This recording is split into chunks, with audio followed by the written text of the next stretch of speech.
Good morning. आपल्यासाठी आणली सुंदर गोष्ट. गोष्टीचं नाव आहे प्रयत्न केला की सगळं काही मिळतं. एकदा काय झालं, 5 बेडूक होते. त्यांची खूप छान मैत्री होती. ते सोबत जेवण करायचे, सोबत फिरायला जायचे.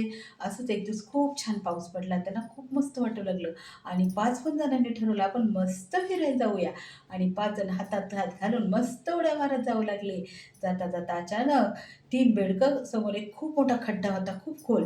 त्याच्यात 3 बेडकाचा पाय घसरला आणि ते त्यात पडले. 2 बेडूक वरच राहिले. तितक्यात काय झालं, आत पडलेले बेडूक खूप घाबरले. कारण आता त्यांना कळलं, की आता वर चढणं पॉसिबल नाही.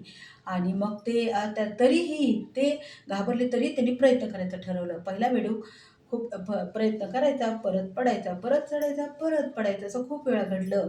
आणि त्याच्यातले परत वर ते 2 मित्र होते. ते काय म्हणत होते बघा, ते 2 मित्र म्हणायचे, "अरे मरताल, वर येऊ नका, गपचूप खालीच राहा. कशाला वरती येताय? बरेच खालीच." असं डिमोटिवेट त्यांना करत होते. तरीही त्यांनी प्रयत्न केला आणि जेव्हा त्यांनी बोललेलं ऐकलं, तेव्हा परत एका कोपऱ्यात जाऊन तो बसला.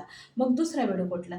तो पण वर चढायचा, खाली पडायचा, वर चढायचा, खाली पडायचा. असं खूपदा घडलं. आणि परत त्यांनी वर बघितलं, तर त्याचे मित्र म्हणत होते, "अरे कशाला मरायला वर येतो? गपचूप बस ना खाली. लागेल ना, रक्त निघेल, पडशील. बस गपचूप खाली." मग तोही गपचूप खाली बसला.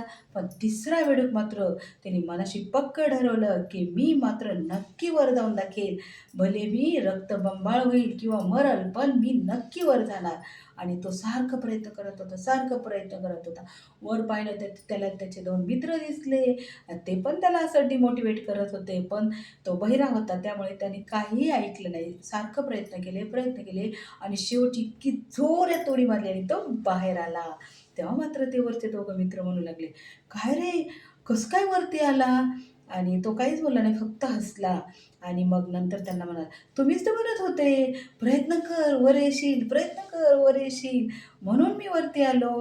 तेव्हा मात्र ह्यांना आपण काय बोलत होतो त्याचीच लाज वाटली. तर आपल्याला ज्यावेळेस वाटतं, की मी हे करू शकते, तर 100% प्रयत्न करा. कोण काय बोलतं याच्याकडे मात्र लक्ष देऊ नका. So thank you.